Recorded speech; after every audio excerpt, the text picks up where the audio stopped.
Welcome to Wrestling in 60, presented by Cliff Keen Athletic, where we present the weekend's best matches from around the country's premier wrestling conference, the Big Ten.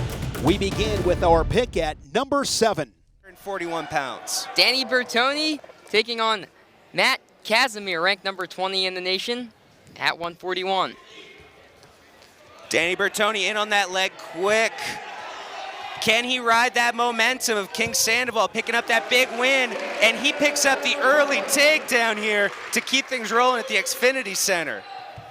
You see that spark Sandoval provided, Bertoni going right Huge. at the leg of Casimir, now a 2-0 advantage. Huge. Casimir having a great year, picked up a nice win over Carter Young a couple of weeks ago of Oklahoma State. But you see, man, now we're looking at a far side cradle opportunity here for Danny Bertoni. Who has been a great starter here for the Maryland program as they've transitioned into this new coaching era. And we've really seen a lot of guys, including Danny Bertoni, continue to improve themselves under Coach Clemson. And, man, he is working Casimir like a summer job right now. He is all over him on top, building up all kinds of riding time. This is really impressive early in the first here from Danny Bertoni. Both wrestlers out of the cylinder. They'll go back into the center. Bertoni, third place at the Clarion Open earlier this season. He's had up and down results. If he was able to get over on Casimir, this would no doubt be the biggest result of his season. And you see another great breakdown from top. But, man, we talked about, you know, the moment and the formula and the energy of Senior Day potentially having an impact. And I really think that we're seeing that here. And Danny Bertoni having a great first period that he's putting together, right? Look at the forward pressure. He's trying to collect a wrist so he can work for a turn. He scoops that left leg. But he's keeping a ton of forward pressure to really keep Casimir from being able to build any kind of vertical base. Now we're seeing some tripod action, but man, that pressure is what he's having to work against, ladies and gentlemen. Just about 90 seconds of ride time for Bertoni. This is where he wants to be. He is good at the top position. He has some really good roll-through tilts. But as he sees that riding time clock building up, and he sees the breakdowns working, man, you know, this is exactly how you draw it up, right? You would love to see more points on the board, but that's a lot of riding time. This is great that he has the lead, and Maryland has a lot of positive things going in their way right now. And there's a stall call on bottom because Casimir isn't doing enough to build up. And that's a lot of the repeated breakdowns from the top position, doing that to Casimir. He takes a couple seconds, hangs his head, and suddenly the referee's all over him. That is Danny Bertoni putting in another really great Senior Day performance. I want to know what Coach Clemson said to these guys beforehand. Definitely something to fire them up. And Sandoval with the pin immediately out of the gate at 133. Now Bertoni at 141, imposing as well on Casimir as we end the first period. Folk style wrestling is about control, and we're seeing a lot of control here. Dave needs to start putting together some more pinning combinations. He's attacked the wrists well. He's looked for the cradles here late in the period. He handles the edge well. This is a lot of good veteran senior wrestling from Danny Bertoni. Again, Casimir ranked 20 in the nation. This would be a huge win. Bertoni coming off a tech fault loss. Sebastian Rivera, one of the best in the nation. I think it's really interesting that Danny Bertoni chose a neutral position. You'll see a lot of guys will choose that bottom position because they want to get up and get away and get that easy one. I think Danny either didn't trust his skill underneath Casimir, who has a good top game, or he wanted to get right back into the takedowns because he feels like there's good momentum that he doesn't want to sacrifice by getting on bottom here. Let's see which it is.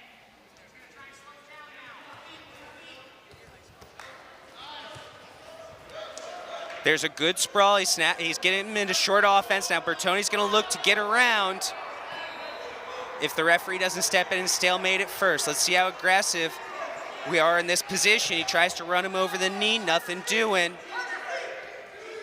But this is still carrying Bertoni's weight for Casimir, right? This is difficult. He's having to hold that position, tripod up with Bertoni's weight on top of him. That's still a positive wrestling for the Terrapin. So back into the neutral position. But Bertoni, Casimir's starting to get to those legs more, right? You see Casimir doing being a little bit more successful in the hand fight, right? Kind of catching his bearings as the fight continues now. Iron hips from Bertoni. Feeds him hips for breakfast, lunch, and dinners, gets his sprawl going, and now he's looking to catch that angle again. He has his hand and he has the ankle. He sits him down and he might have a cradle. Look out for the cradle risk as he continues to hold that ankle and circle around. Bertoni's put himself in a great position to score late. Bertoni looking for that turn now on top, gets the takedown 4-0 over Casimir. Incredible upset brewing. There's a lot of riding time built up. He's going to lock that riding time here in a second, essentially giving him a 5-point cushion heading into the third. Danny Bertoni has wrestled a great match against one of his toughest opponents that he's seen in quite a few weeks. Man, it's that Big Ten grind. You know what I mean? It's that Big Ten week in, week out. You hit so many tough guys that you get battle tested. And I think that's something we're seeing right now. Danny Bertoni is tested. He has been in there with some of the best in the nation, improving, and we're seeing the result of that. Don't let the record fool you. Casimir qualified for the NCAAs back in 2019-2020. The phantom NCAAs. Bertoni catches the ankle off of Casimir's action. Casimir stopped wrestling in the middle of the sequence because it was his action. He didn't expect his ankle to get caught. But because he's been carrying weight, because it's later in the match, little slower, and Bertoni turns that into another takedown, Casimir's going to have to start finding answers on bottom. One more stall call, and we're looking at a major decision. This goes from what's expected to be a victory for Columbia. Now we're suddenly looking at, could this potentially be bonus points for Maryland? Man, Danny Bertoni potentially majoring a top 20 ranked guy here on senior day. Can you write it up better? No question, it would be Bertoni's biggest win of the season. I think career. I'm not exaggerating. I can't think of a bigger win this kid's ever had in his career. And he's wrestling fantastic with a minute left. Can Casimir get some of his offense going and start to get himself back into this? He's finally on the board. Is that going to add momentum to him? Maryland crowd getting loud for Bertoni. They want him to keep it on. Casimir's got to go down 7-1 with the riding time point. Just under 36 seconds remaining. Casimir not moving those feet. Bertoni happy to hang out too. I think Bertoni, he might not be thinking bonus points, but I don't know if Maryland was exactly drawing bonus points into the game plan coming into 141. So he hangs on this whizzer, and he knows this clock's winding down, and he has done a great job here today. Bertoni 11-14 on the year, trying to give the Terps another win, looking for the decision, possibly a major decision victory. 6-4 Terps lead overall for the team score. Deep into that tie-up, feet not moving, and I think Casimir just doesn't have the offense left. Danny Bertoni picks up the biggest win of his career heading into the Big Ten championships. What momentum. What momentum for Danny Bertoni.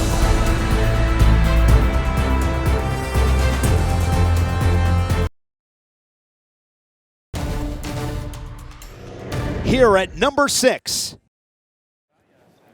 Great on his feet, strong and physical on top.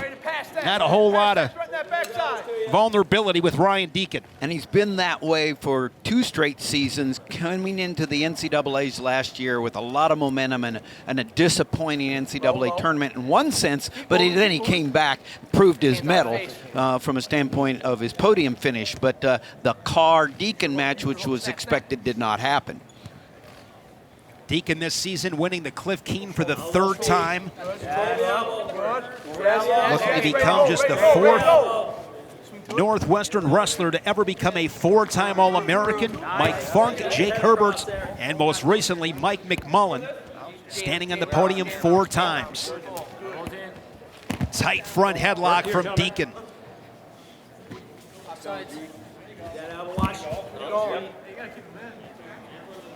Deakin 9-0 this season.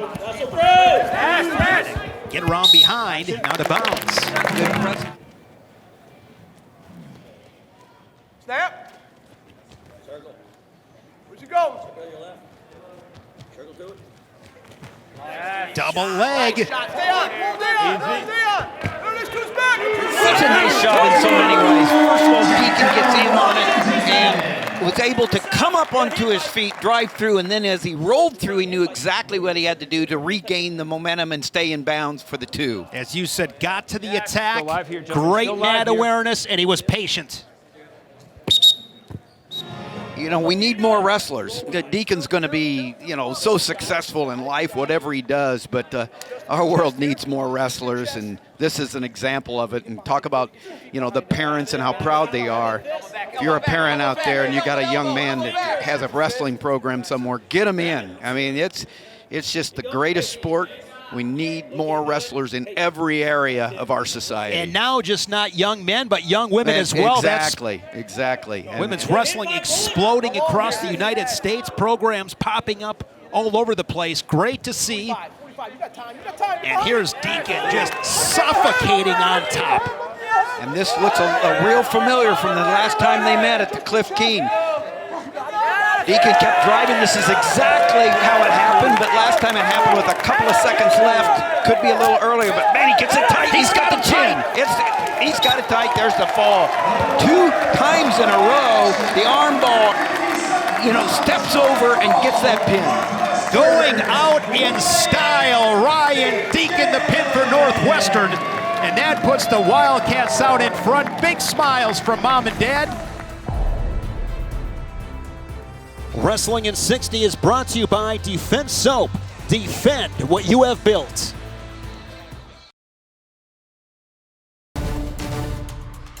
And now we'll look at number 5 as we continue the countdown. This is a big match for seeding, for momentum, and for DeAugustino to get in the win column against Schroder, or for Schroder to say, yes, I have got DeAugustino's number. As you said in the open, they wrestled twice, but that was back in the 2020 campaign.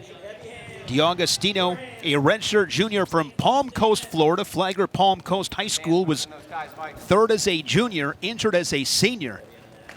But he's wrestling really well, and you look at this weight class, Tim, of course, Nick Suriano ranked number 1, and then you got 5 or 6 guys, throw him in the basket, anything can happen. Yeah, Nick Suriano getting his legs as far as folk style back, his weight under control, and he has had a good start for Michigan, been a great plus for the Wolverines. But, you know, after him, being a national champion at 133, of course he's the favorite. You said it well. There's a lot of opportunity to be facing off against Suriano as the favorite role in the Big Ten. No score, 60 seconds in here at 125 pounds. Schroder, 2-time Big Ten finalist, losing both those bouts to Spencer Lee. Devin Schroder, TJ, scores a lot of points. Fantastic in that top position. It's 0-0, and then that's in Schroder's favor because he likes to be on top. He does score a lot. I like the way right now that Schroder is protecting the center of the mat. He is actually taking territory and try to control the tie. Schroder 5-2 in Big Ten duels this season. His lone defeats to Eric Barnett of Wisconsin and Drake Ayala of Iowa. 16-3 overall, 11 shutouts. Come up. Schroder trying to sink that right arm in there as the underhook and keep the overhook from DeAugustino off his head. There's a shot from Schroder. DeAugustino, 2020 NWC All-American, was the 8th seed. Of course, that tournament did not happen, but he was phenomenal that year, 21-8. 50 seconds here in this first period. Northwestern and Purdue, senior day here inside Welsh Ryan Arena. This place looks spectacular. Great remodel job for Northwestern Athletics. A long-time home of all their winter sports. Hard snap. Inside of 30 seconds. Late here in this first period. Straight on shot from the Wildcat DeAugustino. Yeah, he's had a couple of half shots there, but Schroder has been controlling the center, trying to control the ties, and has actually been the one that has taken control, but he can't find the angle. And they're both going straight on. Nothing's going to happen in that situation. Scoreless after 3 minutes. Matt Storniolo. Devin Schroder starting period on bottom. And nice work here from DeAugustino. As they say, TJ, as there's an escape, but rider. Rider, and yet DeAugustino is also a rider, so that was a great quick escape for Schroder, and then back in on the leg. This would be a very important takedown for Devin Schroder. Got that leg shelved, good flexibility. Near the edge there from the Wildcat, fighting the hands of the Boilermakers. Schroder. Big opportunity here in this match. Got several opportunities here, and a nice roll through by DeAugustino, probably to take the situation into a stalemate unless Schroder can get that ankle out. I doubt if he does. Schroder passes the right ankle now, working up in this scramble. Nothing, no control, gentlemen. No control. If Schroder can keep coming up, get maybe a danger zone right there. There's danger. 1, 2. You hear the count from Angel Rivera. The counter is identified. If it gets to a 3 count, it's 2 takedowns. We don't see a lot of points there, but Schroder has been taking the territory. He has been the aggressor in this meet so far. 42nd, second period. Those quick escapes. Finishing periods on top. A mat return or 2. That's how you win this time of year. Redstone, center. There's a stall call on DeAugustino. As you mentioned, Schroder's been the guy moving forward, butt to the center. If you're DeAugustino, want to make sure you're circling, moving your feet.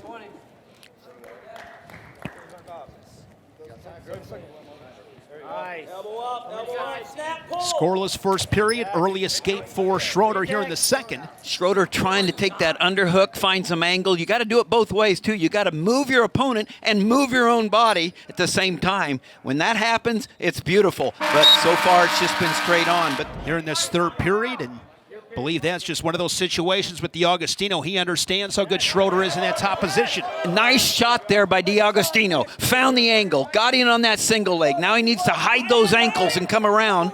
Schroder very adept at this situation as well. DeAugustino underneath Schroder. Schroder back to the ankle. Similar situation near the edge in that last scramble. 1, 2. Again, DeAugustino hearing the count, getting past after 2. Now the danger zone almost for Schroder. And now DeAugustino, his head high in the scramble. No control. Great scramble here in this third period in a 1-0 match.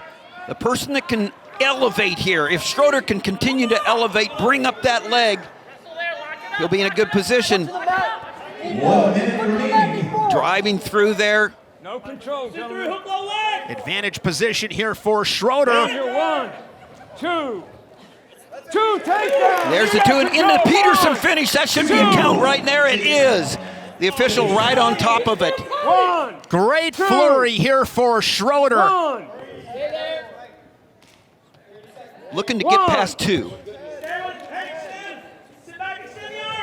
This is where, if you're Schroder, you want to sit here. Exactly. This is a ride, but it's also got DeAugustino in a position. You already got 2 points near fall. You're working for 4. Probably not going to get it now. 2 near fall. The 2 near fall awarded after that 2 takedowns. 12th shutout of the season.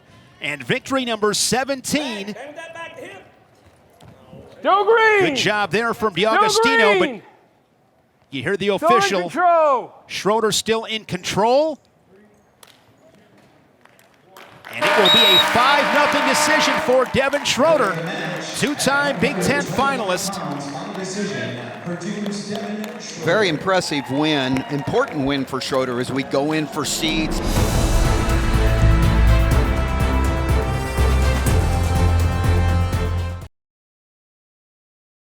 Welcome back to Wrestling in 60, presented by Cliff Keen Athletic. Here at number 4. And dig in to the matches. These are fierce competitions between the Huskers and the Hawkeyes. We've seen some great matchups in this duel. Assad this season 10-5. Venz comes in 12-6. Venz on a 3-match losing streak, the 2-time All-American from Farmington, Minnesota.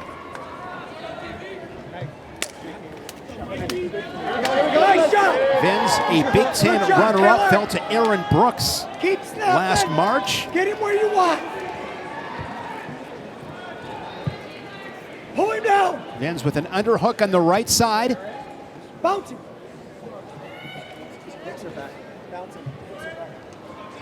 Ruffle out of it, Bounce him. His guys. hips are back. Ruffle out of it. Abe Assad is a true freshman back in 2020. Was fourth at the Big Stay Ten legal. Championships, was to be an 11th seed at the national tournaments.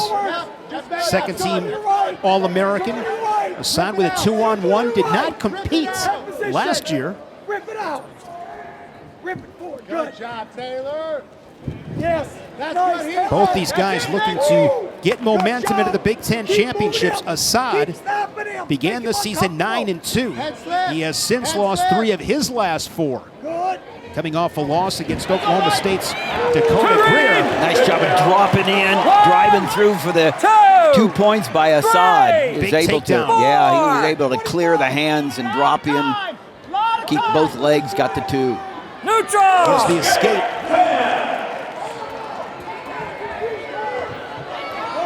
Front headlock.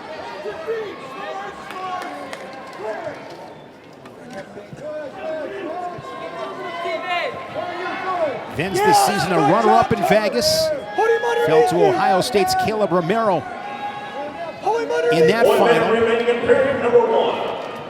2-4 in Big Ten duels Keep this season for the snapping. Cornhusker. Keep snapping. But he's Yes. super Big dangerous. snap. Yep. Keep bringing his head up. 45 man. Trying to think back, TJ, to Venz years back. Stay steady. Him and the guy from Illinois would always put up about 20 points between the two. Pull Oh, his yeah. head down. His name escapes me. Pull his head down. Front headlock. But Venz, he can let it fly. He's got some Stance. big throws in his bag of tricks. Score. Stand up. Short time in the first. Bounce him, Taylor. 10. You don't like that. Pass that. And we'll go 2-1 to the second period.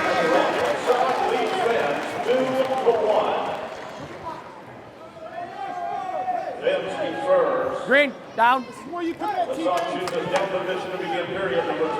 Deep breath. Good focus, Taylor.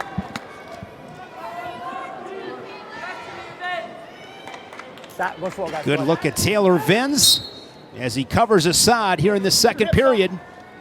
Good chest pressure. Extend them. Behind that arm. Yes. Behind the arm. Underneath. Slides a leg in, crossbody ride from Venz. Arch. Both legs in. Nice pressure by Venz there. Get your other leg. 2 legs in. We're sitting here both thinking Emory Parker's who you're talking Emory about from Parker. Illinois. And Those two boy, had some classics. They were 9-8, 13-12. It was, and they were scoring 6 to 8 points in the final minute. Venz doing a nice job in this top position. Takes riding time over 30 seconds, has that right wrist, 2-on-1 underneath. Good pressure by Venz. Out there, boots in, keeping pressure forward, has that wrist, looking for that wrist. Good net return there from Venz. 1 minute remaining in period number 2. Tough wrestling from the Cornhusker here in the second period. See, as he gets that wrist, he's keeping Assad from coming all the way up, getting his hips underneath him. Venz is really good on top. Has that near ankle scooped up and the near wrist.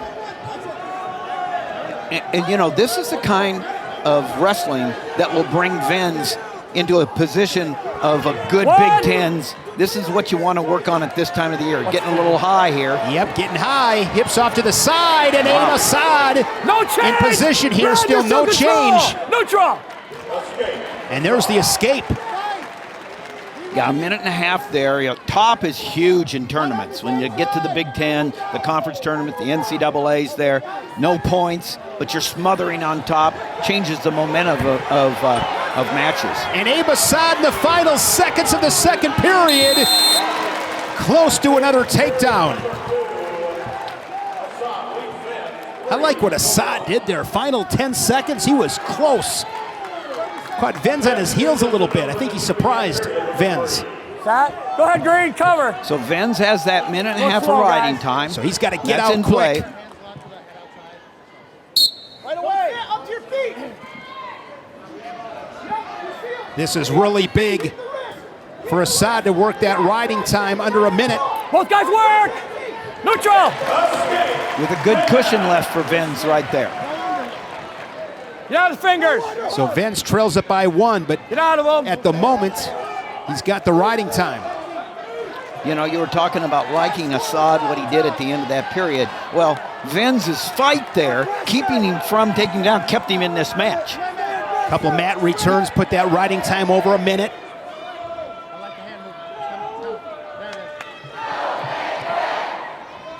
Oh, nice shot there, drive through by Venz. He's got the body lock and to his back.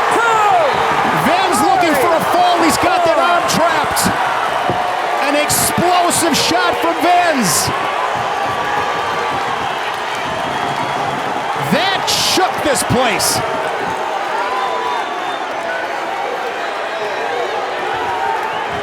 Can Venz get the fall? He's got him tight. He's got it.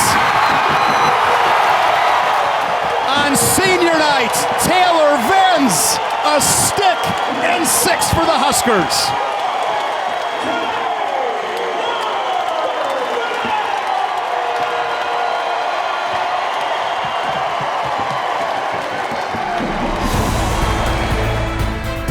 We'll be back with more of the week's top matches on Wrestling in 60. Now let's take a look at our pick for number 3.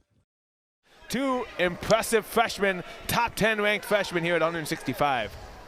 Yeah, this is going to be another great match. As I guess they haven't switched the names yet here. Richards able to get a quick 2-point takedown on Hamiti. Ramirez. They didn't have it switched there. That's right, sorry. Ramirez, and he's able to get 2 points on Hamiti. He's looking to be able to try and put him to his back. And Hamiti does a nice job continuing to wrestle through that position. Tough ride here by Ramirez. As I say that now Hamiti is able to get him maybe a reversal here, and he does. He's able to get 2 points. And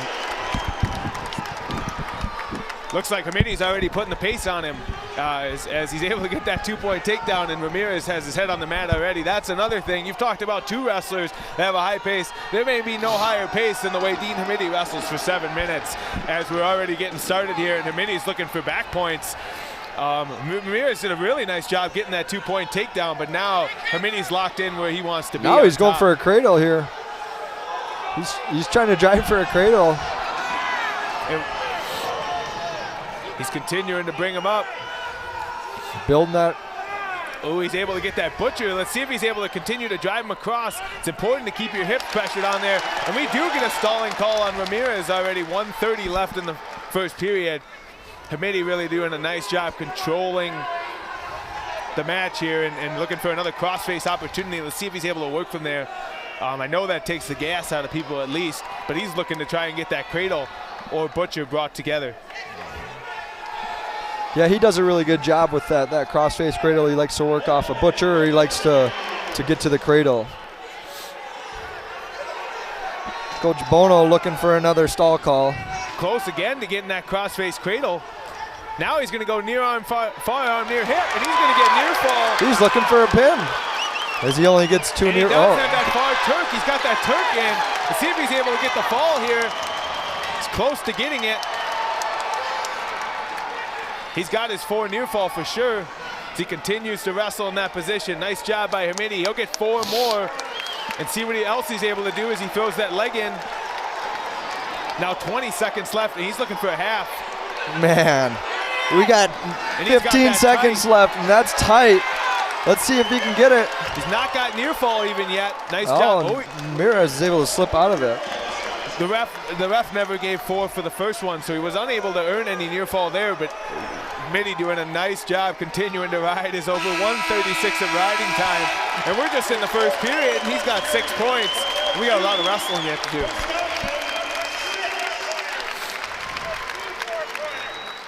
Hamiti's going to choose bottom as Ramirez defers to start the second period.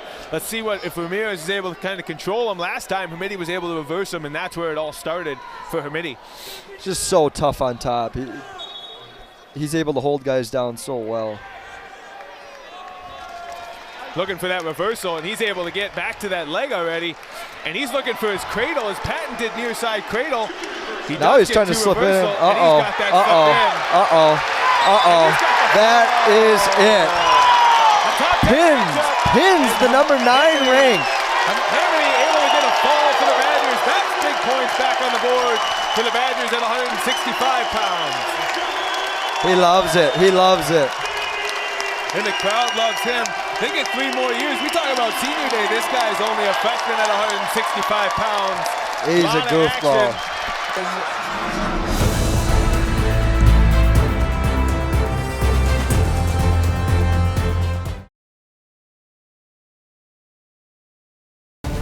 And now we'll look at number 2 as we continue the countdown.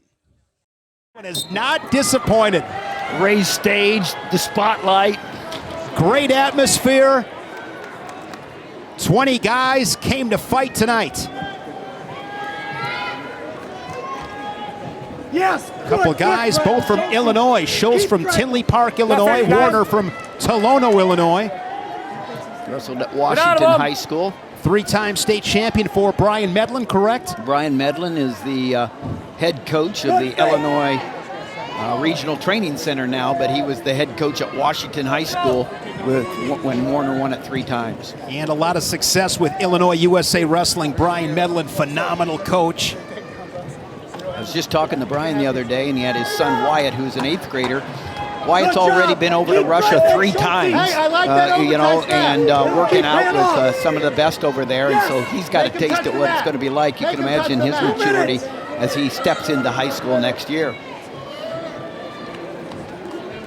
Schultz 13-1. His only loss to Stephen Buchanan of Wyoming. That was 7-3 in the finals in Vegas at the Cliff Keen Invitational. Eric Schultz, 4-time national qualifier, garnered 2020 first-team All-American honors. Wrestling in the tournament 3 times, every time 2-2, looking to get over the hump. And talented enough to stand atop the podium in Detroit. Watch your heads, guys. That's true. It's opened up since, unfortunately, AJ Ferrari, the defending champ, is out for the season with injuries. Thankful that he'll heal up from the auto accident he had, but not fast enough to come back this year for the Cowboys of Oklahoma State. Really opens up that podium, as you said. 197 is going to be bananas in Detroit. A lot of guys have big-time self-belief that they're the one that's going to get it done in Detroit. And understandably so. Iowa, so far as a team, has done a really good job of owning the inside tie, but Schultz is doing a great job. He has been doing that to Warner here as we had the first couple of minutes there. He's pulling on him and making him work. Schultz is. Warner's a 3-time All-American. He's been 7th. He was first team like Schultz in 2020. And Warner was 4th last March in St. Louis. 3rd 3 times. Warner's been at the Big Ten Championships. No score, final 20 seconds. In this dual meet, pay attention in the final 15 seconds. We've seen a lot of action late in periods.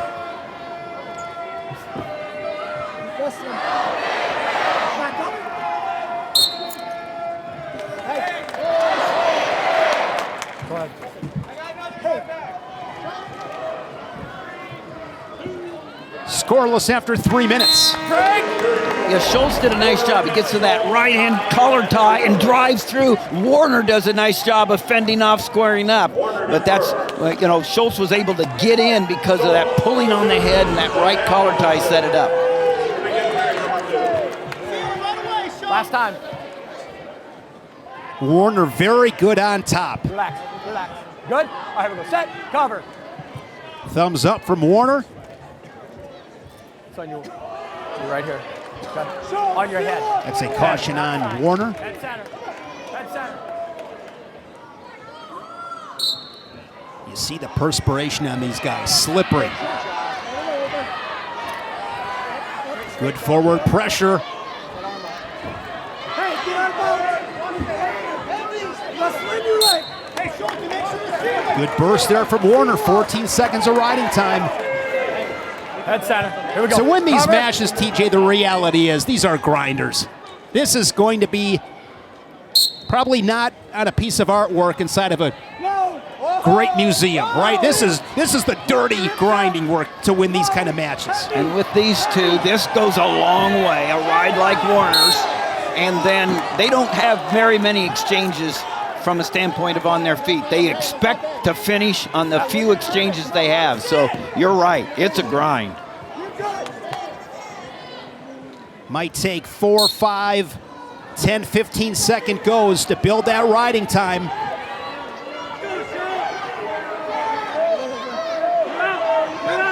Yeah, Warner's doing a really nice job. Forward pressure, using his knees so Schultz can't knee slide. He uses his knees really well, Warner is. Pulls him back down again. I mean, what's important here for Warner is that riding time. Officials on him a little bit from a standpoint of being parallel. Needs to maybe go out to the side a little bit, but you know, not to the extent that you're going to forfeit the opportunity to get over a minute's riding time here. Forward pressure, the knee. Reaches across to the elbow. And you're right, Shane, this is a matter, 10, 15 seconds. This reminds me a little bit of Max Mirren's win over Caden Gefeller of Oklahoma State last weekend. If you're Schultz right here, you want to stay in the circle because this is big right here because he wants to get out so he can ride long enough. But Warner doing a nice job of playing the game, though. He'll take the stall. He's over at a minute 10, but, he's driving through. He's not doing anything but riding, but he's accomplished a big goal, that riding time.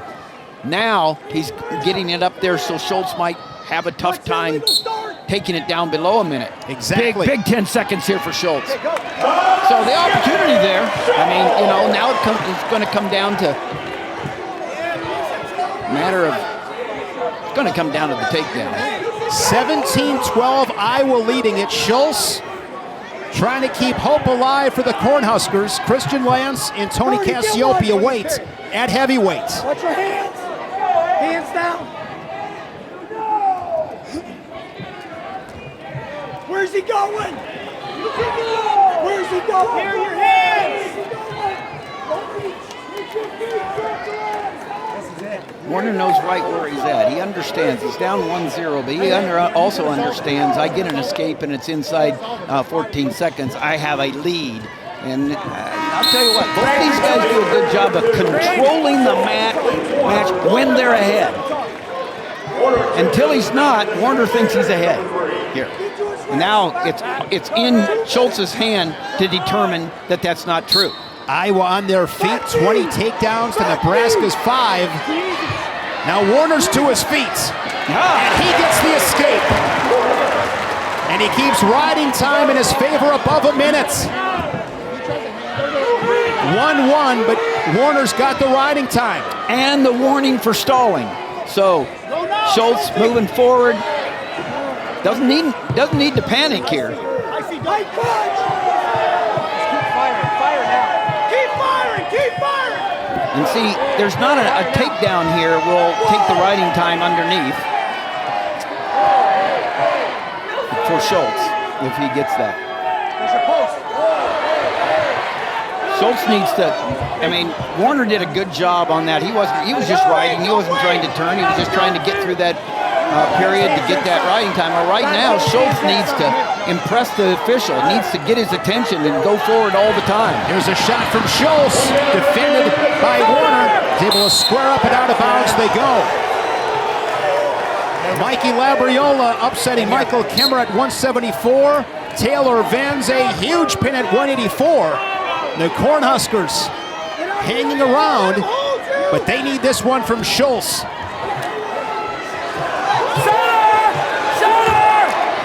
That right-handed underhook, can he get the shot? Oh, there's the shot and two.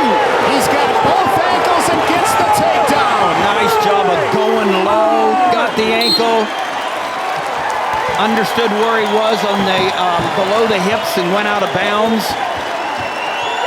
One more second, so a little ride here, no riding time. Nebraska with momentum. You know, we might have had just one opportunity and Eric Schultz capitalized on it. 1, 2, 3. You hear the counts. 4. Now the warning, the drop down rule below the hip, so now Schultz has been hit with stalling. First one. You can take another one. Got to be careful though with 17 seconds. What you don't want is to give away a stalling and an escape. Then it's 3-3. Now he's got to step. He's got to step. He's got to find that end. That's a good job there to circle back in. Got to stay in the bounds. There, he does a nice job there. Schultz gets his third in a row against Warner. Great battle by both these guys. That could be the NCAA finals. 3-2.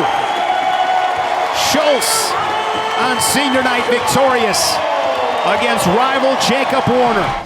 We'll reveal the #1 match of the weekend when Wrestling in 60, presented by Cliff Keen Athletic, returns. Over the last hour, we've been counting down the weekend's most competitive Big Ten matches. Here is our pick at #1. NCAA runner-up last March. Not wasting any time. These guys right off the whistle getting to their offense. Yeah, a little shot by Labriola, but good position by Kemerer. Dropped in and was not able to cut across. So Labriola able to get in a scramble position. They're both good scramblers. Both of them good scramblers. They know how to come up, keep their elevation. Labriola, very good scrambler. Good scramble at the edge, 30 seconds in. Let's stop that, guys. Let's stop that. Labriola had some awesome scrambling in his win against Ethan Smith of Ohio State to win the Cliff Keen. That was 7-5 in sudden victory. Both those guys, that was an entertaining match in Vegas. Labriola, 3-time All-American. 6th as a freshman, 2nd team as a sophomore in 2020, and most recently 3rd. That followed a 3rd place finish at the Big Ten Championships last season. Keep on working him. Get him reaching legs. No score. 2 minutes remaining here in the first. Get out of there. Wrestle out of it. Watch your hands. Kemerer 93-9 in his career. Not sure if he'll make 100 or not. It'll be close. Down the fingers! If he gets that national title, he'll hit 100. 2-on-1 from the Hawkeye.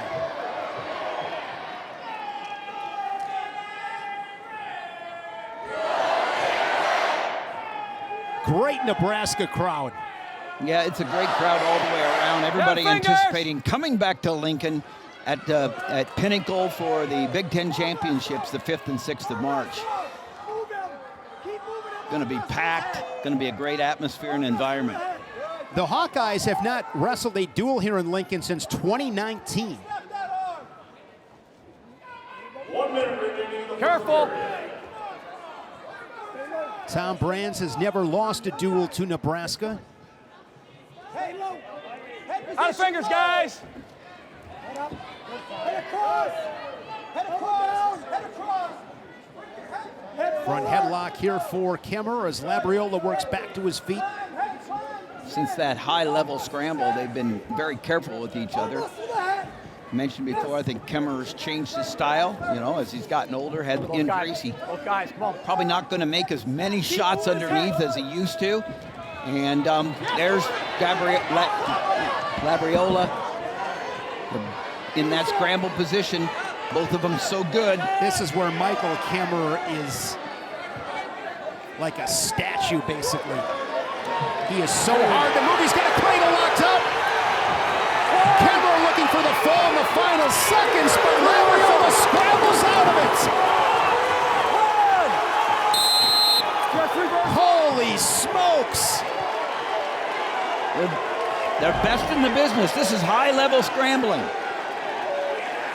There's 2 points. Okay, now is it 2 more points? No, there's not. There's a 1 count. Now, they call 2 points reversal. Is there? And time runs out. Challenge brick is out. There's quite a bit to sort out when you look at the final. 2-2 here in the second period. Kemerer starting the period on bottom, and there's a quick escape 3 seconds in. He's back out in front 3-2. Last time, come on. Out of the face, come on. There's no backing away by Mikey Labriola. These guys step forward. Nebraska always does. They come to fight. They've been fighting all night. The Hawks have had the best in most of the matches, but they step towards the middle. 2 Pennsylvania preps here. Kemerer from Murraysville, Pennsylvania, was a 4-time finalist at Franklin Regional. Won a state title, I believe, as a senior. Labriola from Easton, Pennsylvania, was a 4-time placer and 2-time state champion at Bethlehem Catholic. Pennsylvania and Pennsylvania meeting for Nebraska and Iowa in Lincoln. Go figure that one out. They are not disappointing. These are a couple of warriors, Shane. Pennsylvania, fantastic high school wrestling. I don't think anybody would argue the best wrestling in the country at the high school level is in Pennsylvania. A good 20% of the All-Americans always come from Pennsylvania, if not more. 50 seconds. Kemerer up by 1 with that early escape here in the second period.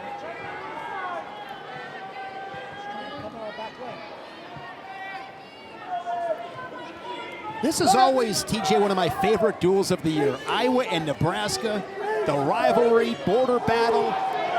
A lot of accolades on both sides, guys that come to fight and scrap. It just doesn't disappoint. Yeah, the fan bases like each other so much, too.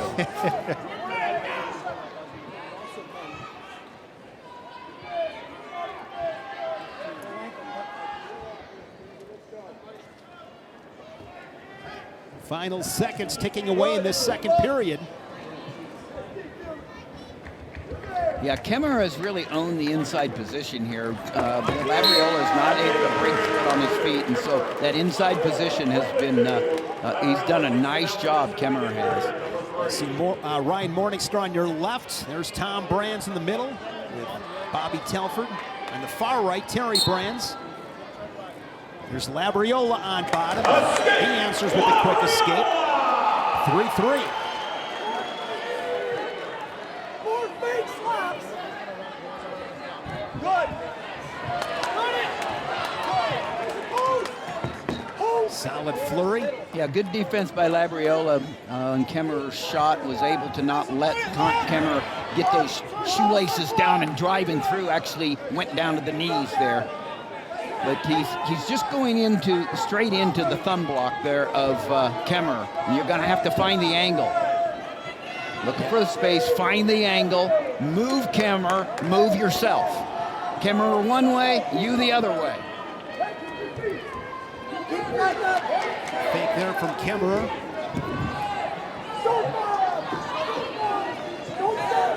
Just over a minute here in the third. On the way, Mikey. A lot of hand fighting.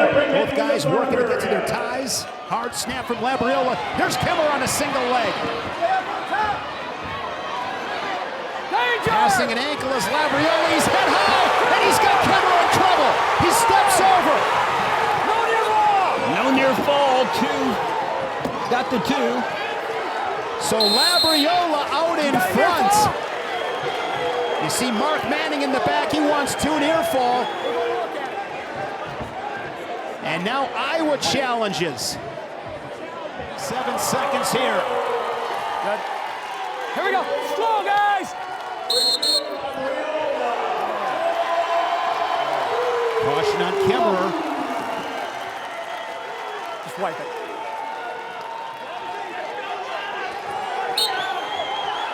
This match has lived up to the hype. And Kemerer pulls to within one with that escape, 5-4. There's enough time here. Kemerer needs to continue to chase because he'll get the stall call if he continues to push right now. And out of bounds, back to the center with 17 seconds. Here we go. Big opportunity for Labriola right here. Knows right what he's doing. He can give up the stall. Yep. There's the first stall call. Yeah, Labriola, big win here for him. Nice. Mikey Labriola, 5-4.